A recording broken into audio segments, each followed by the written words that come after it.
Welcome to A Meaningful Marketplace. I'm Sarah Masoni from Oregon State University's Food Innovation Center, where I've helped countless dreamers launch their new food products. It's the science of taking a food delight from the kitchen to mass manufacturing and still keeping its great taste. That's what I do. I've been called the woman with the $1 million palate, although I haven't tried to cash that check yet. Listen in weekly for real-life stories. I'm Sarah Marshall, owner of Marshall's Hot Sauce and author of Preservation Pantry, modern canning from root to top and stem to core. I love inspiring business owners to get started on their journey, encourage folks to be part of their local community, and I'm excited to help business owners tell their stories. Hello and welcome to the Meaningful Marketplace. We are here weekly to discuss the journeys of food entrepreneurs. We're glad you've joined us today as we bring you stories of hope and inspiration. This is Sarah Marshall, owner of Marshall's Hot Sauce. And Sarah Masoni of Oregon State University's Food Innovation Center. Hi, Sarah Marshall. Hey, Sarah. It's so good to see you. I just saw you. You always see me. I know. We're back from New York from the food show. So what do you think the top product at the show was? Oh, man. I had so much fun. I have to say, top section was definitely, I loved being in your zone up at the top of the Javits Center. It was crazy up in the Crystal Palace. It was so cool. So they had all of the new, I think we had like 200 new companies up there. New companies up in the top. And so that was kind of a new setup to have everybody up there. So that was definitely where I spent the most time. I had the most fun. And I just have to say that the energy was really great up there. Everybody was excited. I don't know if it was just because like they were new and full of life, but it was really fun. So that was my favorite zone. I tried a lot of cool products, a lot of cool new things. There was just so much stuff. I can't pick a favorite, Favorite for me, dried passion fruit. Dried passion fruit. I tried it. Was amazing. Was it up there? Was it upstairs? No, it was down in Hall Downstairs. D, where we were last year.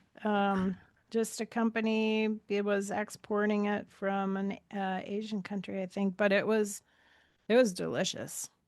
So dried passion fruit. So passion fruit's kind of like mostly seeds. So was it like little seeds? There was seeds in it and skin, and it was like they had infused it, had like a sugar coating on the fruit skin, and it was citrusy and sweet and tart and strawberry, and it was like a magic fruit. That's so cool. I was going to say one of the things that I tried that was really fun was also passion fruit. It was a sea moss, and it was passion fruit flavored sea moss. Did you try that? No. It was up. Darn It was it. up right behind you. They had all these pouches of sea moss that you could just like suck down, and it Oh, was really interesting. I'd never had anything like it. I did taste something like that, but I don't know that I had the passion fruit Passion flavor. fruit. I think that passion fruit might be coming along Yeah, hard and I heavy. think so. Yep. Well, that's good to know because I have a passion fruit hot sauce, so I'm on trend. You're on trend. Yeah, well, I had a great time. It was good to see some of our past guests too in the Regional Food Business Center. I got to meet Yes. Theo for the first time, gave him Yep. a big hug from Theo's coffee, and I got to try his coffee in person, and he The was Longhouse Strong yes, coffee. it was Yeah. so good, and that was so fun. Pistachio was there. They enjoyed Pistachio was there. They were the winner of our Les Les Dames Dames. scholarship. Yes. So they were there, and then we got to try their pistachio spread. So that was awesome. Yeah. So a great time all around. It was good to see you there. It's also, Yellowstone Spice Company was there. oh yeah, they were super fun. They're neighbors of our last co-host, Melissa. So it was nice to meet them and try their hot sauce. Super fun. Such nice people. Mhm. And we're Yeah. gonna book them on the show next time around when we're talking to Wyoming again. So There very we fun. go. Yeah. Perfect. Well, we've been partnering with the Regional Food Business Center to bring you guests from our 6-state region, and we have moved to a new state. We are currently meeting with business owners of Idaho, and we'd like to welcome back our co-host, Janna Hamlett. She is from Tech Help, does manufacturing and processing help She is the specialist of the University of Idaho Extension and School of Food Service Specialists. Thanks for being our Idaho expert while we meet with all these wonderful new friends. It's so good to have you back. Thanks for having me back. We're excited to go through the next couple of months with Idaho businesses. Any Idaho things you want to tell us, or maybe if you want to describe to our listeners what you do in Idaho? I jumbled a bunch of words together that people might not understand. Yeah, so I have a dual appointment with Tech Help, which is Idaho's Manufacturing Extension Partnership Center. So every state has an MEP, and Tech Help is Idaho's. And so we just help manufacturers with whatever their pain points are. And then my other part of my job is with University of Idaho Extension, being a food processing specialist. And again, just helping processors, whether they're entrepreneur, owner operator kind of startups, all the way through the more national brands that you'd be aware of that happen to have manufacturing plants in Idaho. So glad to be back and glad to share some more great Idaho businesses with our podcast folks this couple of months. Yeah, well, it's so exciting to have you back, and we're glad you signed on to be here again. It must mean you like us. I'm excited about it. As long as you don't do the quizzes like you did last time. Noted. The quizzes got us in trouble, I think, last time. Noted. We won't. We won't. We'll put. Okay. I thought you knew all the answers. What are you talking about? I know. I think you won. You won, everyone. But we'll put quizzes on pause while you're here. Well, we would like to encourage you to connect with your state by signing up for the Regional Food Business Center newsletter. It's a breeze to sign up. Just go to Northwest Rocky Mountain Regional Food Business Center.com, hit connect with us, and choose the button to receive newsletters. And we want to thank our sponsor for supporting the Meaningful Marketplace. Thank you for helping us spread the word about small business owners and entrepreneurs. Let's hear a word from our sponsor. The Northwest and Rocky Mountain Regional Food Business Center is the proud sponsor of the Meaningful Marketplace podcast, giving a voice to food from across the 6-state region of Colorado, Idaho, Montana, Oregon, Washington, and Wyoming. The Food Business Center supports Northwest and Rocky Mountain food industry makers as part of the USDA's National Network of Food Business Centers, supporting a more resilient, diverse, and competitive food system as a go-to source for small and mid-tier food and farm businesses with a focus on underserved communities, providing education in the form of technical knowledge, business programs, and industry news. We sponsor trade shows, meetups, and conferences to connect growers, producers, retailers, distributors, and processors, all to stimulate business and raise the standards of our storied food industry. Join us as we travel through the 6-state region, learning more about food makers, food hubs, and food systems. Visit the website at Northwest Rocky Mountain Regional Food Businesses.com to get connected. And I would like to introduce you to Heidi Tubbs, owner of Tubbs Berry Farm. She is farming in Twin Falls, Idaho. We're delighted to have you on the show today, Heidi. Welcome. Thank you. Thanks for the invitation.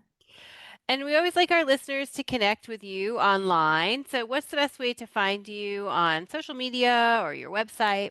So our website is tubbsberryfarm.com, and then you can find us on Instagram and Facebook under Tubbs Berry Farm. We also, if you want more of the behind the scenes kind of things, we also have a social media called Charm Farm, where we show you the fun of what people think farming is versus what actual farming is. Cool. Well, I'll make sure to put those links too below so people can click on them. But your name kind of tells us that you grow berries. So let's talk about what berries you grow. But also, you do a lot of other things. So let's just begin with berries and we'll talk about the other things you specialize in. Yeah, so we're an agritourism farm. And so we are a farm that actually wants the public to come out. Started out with you pick berries. Right now, raspberries are our main berry crop. And we've trialed lots of other different types of berries. So we've got lots of different trial plots, but raspberries are our main crop. And fun fact, berries don't grow well in Idaho. So if you're from the Pacific Northwest and used to berries on every corner, it does not happen here in Idaho. So we're kind of an anomaly in our area. But yeah, so started out with berries. We also grow pumpkins, squash, and garlic are our 3 main crops. And then we also have honeybees and have a small apiary. And when did you start the business and what inspired you to start farming?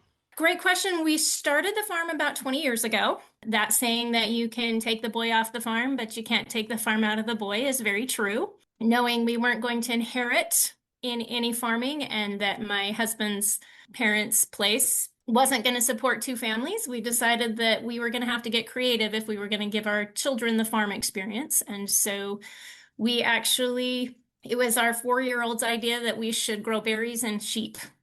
And so we said, okay, why not? And that was what we started with about 20 years ago. We started on 2 acres and then have slowly grown and trialed lots of things and tried lots of things and learned a lot, failed a lot, and had a lot of fun. From there, we just figured out, we've tried a lot of things. We started out with you pick berries. That's changed a lot. In the last 2 decades, it used to be people came out to pick berries and they would pick copious amounts to make jam. Now people drive several hours to come pick berries. They pick about $5 worth of berries, take about 500 pictures, post them on Instagram, would rather buy the jam and come back and do it the next weekend. So we've kind of had to change our focus and who's coming and kind of what that market is. And that kind of springboarded that agritourism. We did a CSA, a community supported agriculture program, for quite a while. Hit the point that my husband's day job supported the farm for a long time, and we hit the point that we were ready to just farm full time, see if we could make it. And so we started about 6 years ago, rapid expansion on types of berries that we were going to grow, types of crops, the things that we were going to do. And then he promptly had a pulmonary embolism, luckily survived, but changed everything. And so then it was a sudden backtrack, because he didn't have the health to do all that we were trying to do at that point. And so we've done a lot of adjusting and a lot of changing over the last 6 years. And some of that's good. Sometimes that forces you to refocus and see what things are we actually good at and where do we want to really focus our energy and attention. Thanks for that story, Heidi. I was wondering, you're not certified organic, but you do like all of the standard things for organic. Can you tell us about sustainability and your practices that you use in farming? Yeah, so almost everything that we sell is sold on farms. So the need to be organic hasn't been there just because our customers are actually coming out to our fields and they see how things grow. And so if we were producing more wholesale, then we would probably seek organic certification. In fact, we'd say we're beyond organic. There's a lot of things that are allowable with certified organic that we wouldn't want in our fields or we wouldn't want to put on our crops. It sounds like people can really trust your farming. Yeah. Well, and it's kind of fun to be in an area where farms here, we are growing rapidly and our farms are changing. A lot of our farms are being sold and turned into subdivisions, or they're being shrunk down into ranchette sizes. And so that need for smaller, sustainable kinds of agriculture are starting to come into play. And it's been fun to be a resource for the community because we do teach classes on a lot of different things. And so as a result, as you guys probably know, once you start teaching or providing information, then suddenly you're a resource for people to just ask questions about those things. And so it's kind of been fun for the community to have us, I guess, as a resource, because we're happy to share what we're learning, what works, what doesn't work. Let's talk about community and agritourism. I noticed you mentioned agritourism a couple times, Yeah. and I've heard that you have a really good fall festival with a Yeah. pumpkin patch and that you're really beloved in the community. Well, I hope so. Yeah, what role does agritourism play in your family farm's mission? So, and community too. Talk about community and your family farm mission. Yeah. So that's been one of the really strange, because that's not what we set out to do. That was one of the fun things that just kind of happened and then grew. And yeah, it's grown from a little tiny 2 bale high small maze for kids to a great big 1,000-ton bale straw maze that we put together every year. That's cool. I just saw a picture of a wedding party that the farm had taken big circular bales of hay and created like a wedding cake, and then they posed all of the wedding party on the cake, and then they had the bride and the groom at the very top. Oh, Is that cute. like, do you Yeah. do weddings at your farm? We've had a couple. We don't do a lot of them. We've had a lot of people get engaged there, which has been Oh, kind that's of fun, fun. and some different things. But yeah, we've kind of noticed that even though we're in an agricultural community, there's kind of been a disconnect. And so, in a Yeah. lot of ways, we're grandpa's farm for a lot of people. We're the place that Yeah. they come in the fall to have a farm experience and to get that connection. And people come every year to check on our pig Wilbur, and they come every year to it's just their family traditions. We've had families that come back. A family member has died during the year and they bring their ashes back Oh, and they gee. carry their little urn around and they're like, no, this is the place that we have happy memories. And so it's just been really fun how many people just find that our farm is family. Yeah. And you even have school groups that come there and like Yeah. 4-H that comes there. So Yeah. it Yeah. definitely is that accessible. So a lot of Idaho farms are either very large and where Heidi has that accessibility and has fun stuff for kids to do. It's a great place that people take their whole school classes and everything out to Heidi's farm. Yeah. Is that farm community something that you would be willing to share with other small farms that are trying to get into community and agritourism? Oh, absolutely. We have people calling us all the time. We even do community days. In fact, we're in the middle of garlic harvest right now. And we do a community, we call it a volunteer garlic harvest night. And people from the community can come. We had people who were just driving through on their way to someplace else. We had people who were looking at starting their own garlic farm who just came to learn. But so we even do things like that where we actually encourage, hey, we're going to be working on this. We'll show you how we do it. If you want to get started, we'll answer your questions and tell you what went wrong. And so yeah, so we have a lot of people who come and ask us questions and do our best to help. Especially in little markets like we are, it's going to be hard to overwhelm that market. And so sometimes I think people say, oh, if I give somebody this information, then they're competition. And we really see that the more of us in the community that are producing foods small scale, that are trying new things, that are looking at new things, the better. Especially as we're looking at small scale processing, value added kinds of products that we produce. And in the process, really seeing the need in our community for a place for other small producers to be able to do that because there's a huge gap between equipment to produce on a home scale and equipment to produce commercially. And that small scale commercial, it's really, really hard to get access to equipment, to get access to commercial kitchens and things to produce. And so that's one of the things that we've really been kind of working on and trying to find ways to help bridge that gap so that other small producers like us have a place to or can get access to the equipment in order to take just small amounts of their excess crops and make those value added products. Sarah Marshall, you can tell Heidi how you buy from small farms. Oh, yeah. Well, I was just thinking that if I lived in Idaho, I would definitely be part of your world because it's my favorite thing to come. Yeah. I source from the farmers that I do the farmers market with, but I love to come to their farms and see their farms.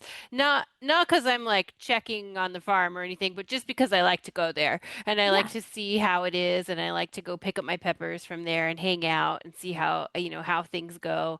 And because I don't have a farm and I like to see what that life Yeah. and what that Because you need that experience is connection. like. Yeah. Yeah. And I do think that places, all communities need a place that people can come and manufacture on a small scale. I think in every state it's a need because people just don't have the funds to start their own manufacturing facility. So I do think that's a really great thing. You did mention seed garlic, and I wanted to talk about your garlic because you're kind of famous for it. And I wanted to talk about why, what makes your garlic special because I think that that you are doing something very special. And I also wanted to talk about that your garlic on your website, it says it's white rot free, and I didn't know what that meant. So can we talk about it?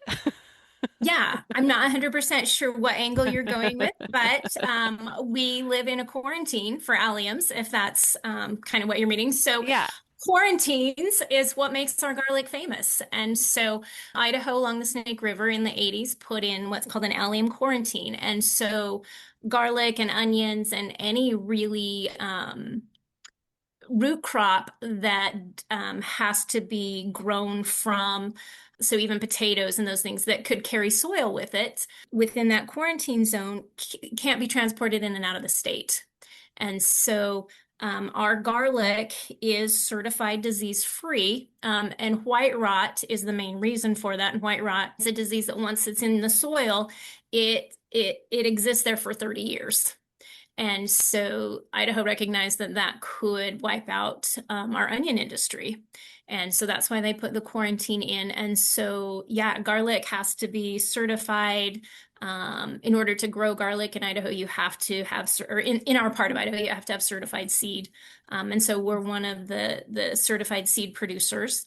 But because it is white rot and disease free, then it is in demand all across the country, because places that worry about white rot, they want that white rot free from the quarantine area. So Yeah, it has its challenges, but it's also kind of cool. yeah, I think it's really cool. I think that our last co-host in Wyoming was an heirloom garlic farmer, so we started to learn a little bit about garlic from talking to her, but we hadn't really heard those kinds of things talked about because it's a different state, and so there's different things. Yeah. So I just wanted you to talk a little bit about that.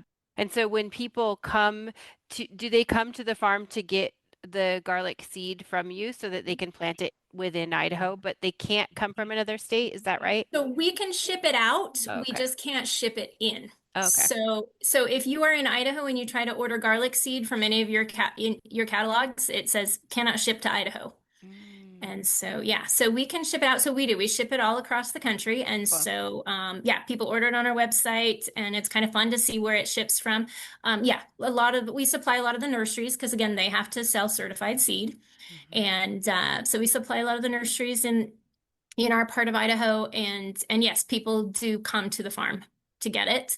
And your larger garlic bulbs are what goes for seed. The larger the bulbs you plant, the larger your bulbs that you will harvest. So our smaller seed actually is culinary. And so we do have a culinary market. The nice thing about having a big fall festival is we have a ready market for all of these things in the fall. So most of that goes out in our local market direct from the farm. And then we make garlic salts and garlic powders and things out of the different varieties. Kind of a cult following on some of our varieties of garlic, which has been kind of fun and something I would never have guessed that being a garlic snob was really a thing. Do you ever make garlic ice cream? I have not made garlic ice cream. Sarah's a real ice cream expert. Well, So there used to be a garlic festival in Scappoose, Oregon, and somebody would always have garlic ice cream. So I was trying to figure out. Was it amazing or? I don't think so, but it was just Okay. something they did. But I was thinking if you did that black garlic and then you made that into ice cream, that might be pretty yummy. yeah. Well, I'm toying with a smoked garlic skate powder this year. So Oh, fun. that That sounds would be really good. That would Yeah. be so good. Yeah, just so people can be aware, if you do want to grow garlic and need garlic seed, you can order it from Heidi's website. So go check it out. You can order your own awesome gourmet garlic seed straight from her. Well, thank you. Yes. And we're going to take a quick break. And when we come back, I want to talk a little bit more about your family farm life. So we'll be right back. Oregon State University's College of Agricultural Sciences and the Food Innovation Center are proud sponsors of Meaningful Marketplace. With a mission to serve all Oregonians, we are committed to giving voice to those whose food and agricultural stories are not always heard. By providing access and opportunity for a more diverse and just food system, because food brings people together. All right, we're back. Heidi, tell us, what is a day on your farm like? Do you get up really early? A day in our life, unpredictable. That's how I would describe every day. Unpredictable. We, like my kids say, 7 a.m. is sleeping in. Yeah, we tend to get up fairly early. especially this time of year. In Idaho, it can hit 100 degrees in the middle of the day. So, you get out early and then quite often you'll come in during the heat of the day. Sometimes if you're lucky. If you're not, then you just work straight through. And then evenings it cools off a little bit. But we are kind of an all-around farm in that we have animals as well as produce. And so we kind of have that whole circle that they work together. The animals graze off the fields after production, and they fertilize kind of thing. So on a farm like ours, I would say you always expect that there's an emergency somewhere. Something is broken, some animal is out, some irrigation line is blowing water somewhere. There's always something going on. So yeah, so get up early, kind of have a list of chores for the day. This time of year, we're making that scramble between weeding and harvesting, and then also trying to set up for the pumpkin patch. We're in the middle of lambing, so we've had 31 lambs born in the last 2 weeks. Wow. Goats were a little bit earlier, so we've got, babies all over the place, and yeah, they're just kind of you kind of make a plan for the day, and then you just kind of roll and put out fires here and there as you go. Does everyone come together and eat lunch and dinner? Yeah. And right now, my older children are off pursuing their own interests right now. So I only have 2 kids at home. I have a 9-year-old and a 13-year-old at home. And farm kids get to do things that other kids don't get to do. So yes, my boys drive vehicles and tractors, and we just got a fire truck. My 13-year-old thinks that is really fun to drive. So we work a lot together. We do eat meals together for the most part, kind of have our assigned chores, but a lot of, especially harvesting and those kinds of things, you really kind of have to bring your whole crew together. So families involved in that. We have a couple of interns that work a day or two a week, and then employees that work. We're a super flexible kind of farm, so we have moms that work and their kids come with them, kinds of things. And so, to be honest, you're just never sure what the day is going to look like and who's going to be there and what's going to come. We also kind of attract what we call part of our farm family, a lot of friends that just love the farm and come out because they just love being out here. And so they just show up and volunteer or hang out or whatever. And so that's kind of been fun too. And Janna, have you been to Heidi's farm? Yep. I've been to Heidi's farm. I really like the blackberries. Ooh. Heidi, you also have the honey and all of the honeybees and the apiaries. And that I know has been a big draw, because it seems like locally for a while, there was lots of people trying to start up little local honey and local beekeeping kind of activities. And you've had a lot of folks that have come and gotten information from you on how to do that as well. Yeah, we do. When we first got started in beekeeping, my husband's excuse was that we needed them for pollination. And then beekeeping is just one of those hobbies that it will get out of hand very quickly because it's really fun. So what we learned right up front was that your commercial beekeepers are too busy to talk to your hobby beekeepers. And so by default, we kind of became the experts in the area on bees after we got bees. And so that actually has evolved. We do a big bee day in the spring, but we teach beekeeping classes. We sell beekeeping supplies. We bring in packaged bees to get people started. Our goal was, how do we help people be successful? And so, yeah, so we have a lot of people that come out to the farm to learn about bees. We even built a bee observation area, kind of a duck blind kind of building where you can go in it and it's glass and you can watch the bees, but if they freak you out, they can't get to you. And so, yeah, tried to do a lot of education. We have the local junior college here brings out classes a lot to learn either about bees. Although their ag program, they actually have bees now out there at their farm, but they still bring students out to see our apiary and to see some of the things that we're doing, especially. Can I ask a question about bees? Yeah. Please. So OPP just did a big story about bees, honeybees taking over for all the food from native pollinators. Do you also do stuff for native pollinators? And what do you know about native pollinators since it's kind of in the news? Yeah. We, because we have bees and we have feed for bees, we have a lot of native pollinators as well. And they're kind of fun because some of them pollinate different things and some of them pollinate the same things. And so we have both.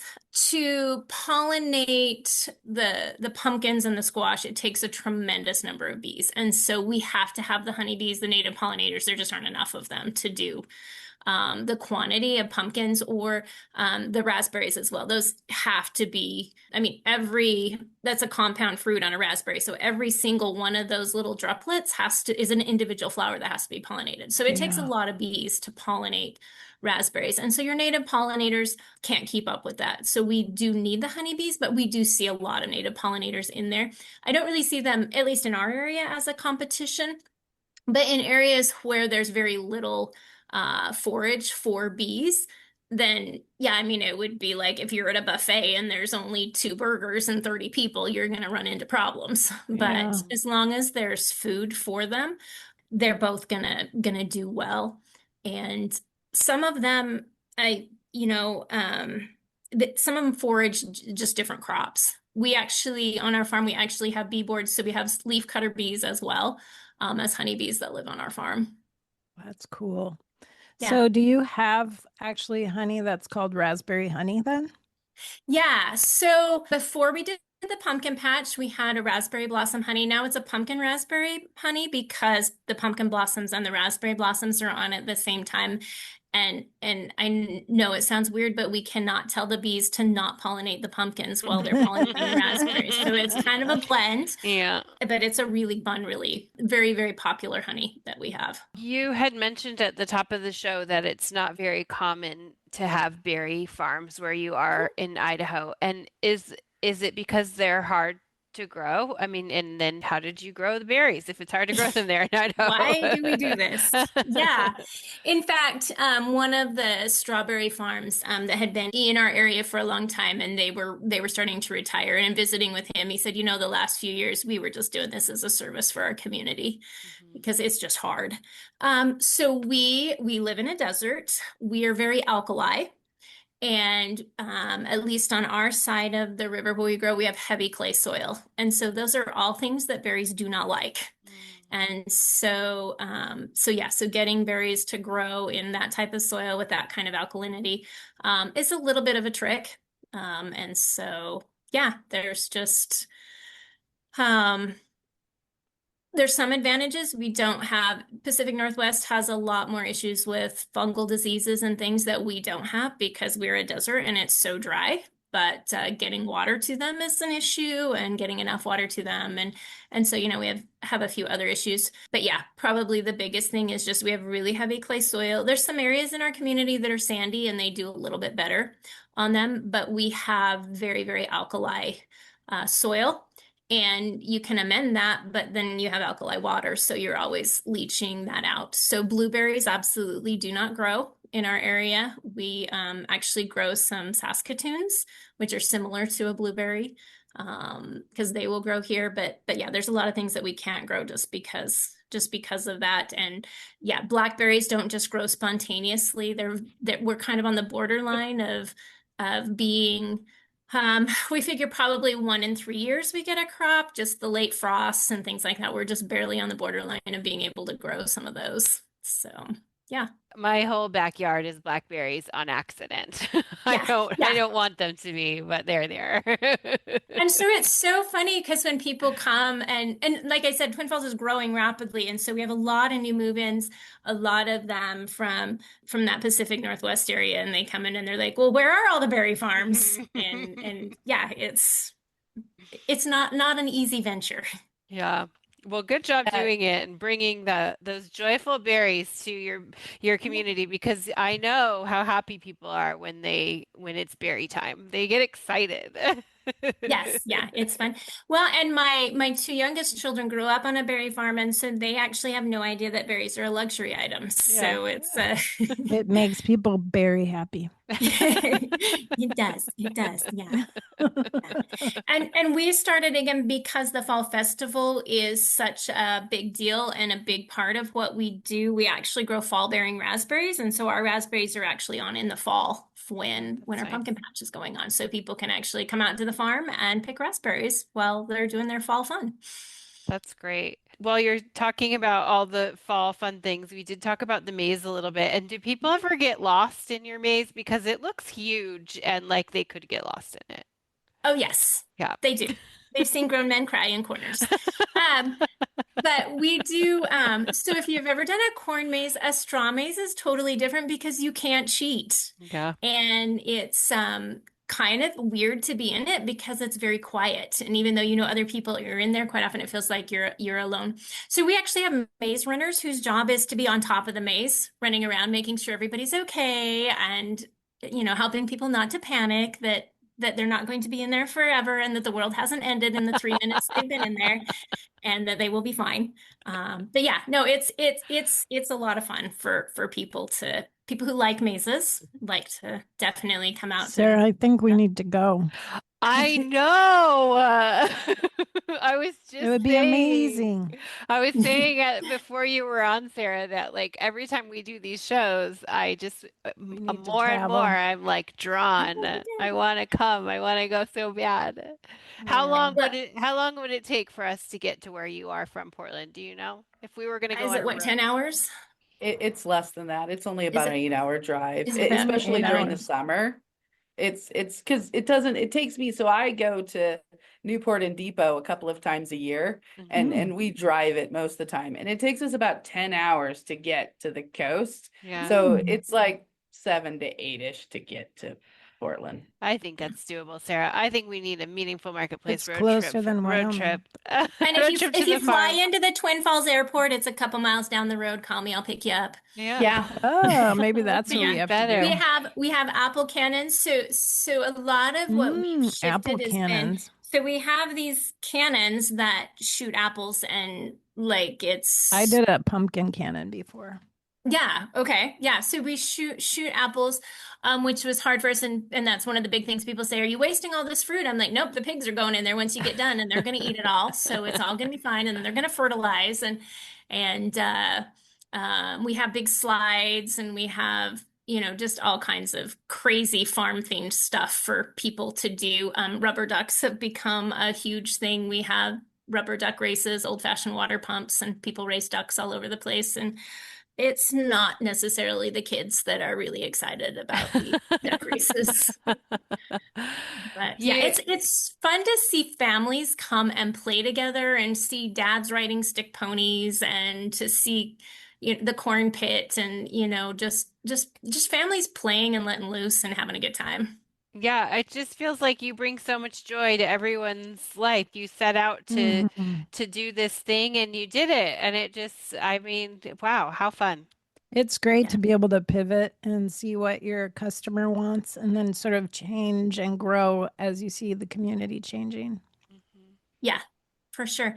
Well, and it's so fun to talk to people because they'll kind of sheepishly come up to me and be like, okay, hey, can I ask you a question about growing raspberries or, this or that? And so you talk to them for a second and then they're like, okay, I hate to ask, but I don't even know who else to ask, but have you ever made cheese and has this happened? Or have you ever made this and has this happened? Because we've taught soap making and we've taught, I mean, just a lot of different classes and stuff. And so it's just really fun. I'm addicted, I guess, to those home art kind of things. So most of those things I have tried at least once. And so it's fun just to be able to chat with people who are trying some of those new things. And thankfully, through some of the connections that I've had in the community, if I don't know how to do it, I quite often know somebody who does or know how to connect people. And so it's kind of fun sometimes just to have these little side conversations going on off really random things that people are like, I don't know who else to ask. What a So. blessing to the community to be able to do that. Well, Heidi, let's tell people how to find you in case they're in your area and then Yeah. tell them your website one more time in case they're not.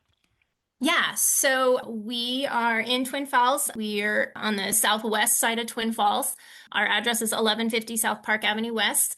But find us on our website, tubsburyfarm.com, or our Facebook at Tubsbury Farm or Instagram. And then our behind the scenes Charmed Farm is also on Instagram and Facebook. Perfect. Well, it was great to meet you today. I love all the things you're doing. It sounds like you have a really fun life and a really fun place, and hopefully I make it out to your farm someday. We Thanks do. for chatting Yes. with us. Sounds great. And Yana, thanks for being back. We'll see you next week.